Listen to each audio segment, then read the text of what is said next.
La première des choses, mes frères, et je m'arrête dessus, c'est que lorsque nous sommes amenés à interroger les musulmans, pourquoi est-ce que nous jeûnons? Nous entendons un certain nombre de réponses, des réponses différentes.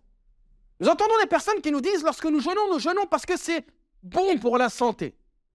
C'est bon pour la santé, c'est pour ça que nous jeûnons. C'est pour ça que le jeûne a été légiféré. Lorsque nous interrogeons certains musulmans, ils nous disent, nous jeûnons parce que nous cherchons à ressembler aux pauvres, à ressentir ce que ressentent les pauvres. Mais il est rare que lorsqu'on interroge les musulmans, nous entendions la réponse la plus complète et la plus parfaite. Nous entendions la réponse qui est basée sur le Coran et sur la Sunna de manière claire. Et cette réponse, c'est ce qu'Allah Azza wa Jalla nous a dit dans Surat al-Baqarah.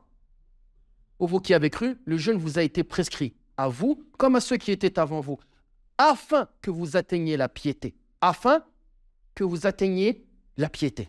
C'est-à-dire que la sagesse la plus grande, le but pour lequel le jeûne a été légiféré en priorité, c'est le fait d'atteindre la piété. Revenons sur les deux réponses que j'ai été amené à dire. Tout d'abord, la personne qui nous dit que le jeûne a été légiféré pour la santé, la dalil alay. Il n'y a aucune preuve qui dit cela. Il n'y a aucune preuve qui dit cela. Et nous allons même plus loin. Si jamais tu jeûnes avec cette intention-là, prends garde à ton jeûne, parce que tu pourras en diminuer la valeur. Si jamais tu jeûnes avec cette intention-là, et qu'à la fin du mois de Ramadan, certes, tu as augmenté en bonne santé, mais tu n'as pas augmenté en piété, en aucun cas tu as jeûné du jeûne qu'Allah Azza wa Jalla voulait de toi. Ce qu'Allah voulait de toi, c'était que tu augmentes en piété, pas que tu augmentes en bonne santé, en priorité. Ainsi, même si c'est vrai qu'il y a un certain nombre d'avantages que nous n'allons pas renier, qui sont liés à la bonne santé pour la personne qui jeûne, l'intention première que la personne doit avoir lorsqu'il jeûne, ce n'est pas de recouvrir la bonne santé. Il est possible que des personnes en jeûnant perdent de la santé. L'intention première, c'est que c'est un acte qui plaît à Allah. Et que comme c'est un acte qui plaît à Allah, je le fais pour lui plaire. Que c'est un acte qui est là pour augmenter ma piété. Et comme je le fais, je dois rechercher derrière le but premier qui est d'augmenter ma piété. La deuxième réponse qui est de dire, nous jeûnons pour ressembler aux pauvres. La première chose, mes frères, c'est que cette sagesse ne concerne pas tous les musulmans.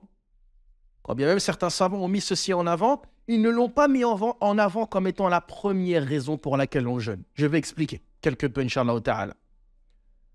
Lorsque nous disons ou que certaines personnes disent nous jeûnons pour ressembler aux pauvres, premièrement, les pauvres jeûnent également. À qui est-ce que les pauvres essayent de ressembler alors? Les jeûneurs englobent les pauvres et les riches. Très bien. Les pauvres, pourquoi jeûnent-ils alors? La réalité, c'est que cette sagesse, elle ne concerne pas toute la communauté. Elle concerne particulièrement les riches.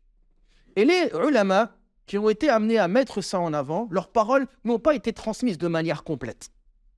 C'est que lorsqu'ils disent qu'il y a un certain nombre de sagesse dans le fait de jeûner, certains ont mis en avant effectivement que le riche, en trouvant la soif, la faim, ceci lui rappelle la dureté que rencontre le pauvre et ceci doit le pousser à être plus généreux envers le pauvre. Mais ils disent que ceci renvoie tout et avant tout à la première des qualités qui est la piété. Car trouvant cette difficulté-là, ceci doit le pousser d'abord et avant tout à augmenter en piété. Et quand sa piété va augmenter, à ce moment-là, il aura la force et la volonté de donner davantage aux pauvres.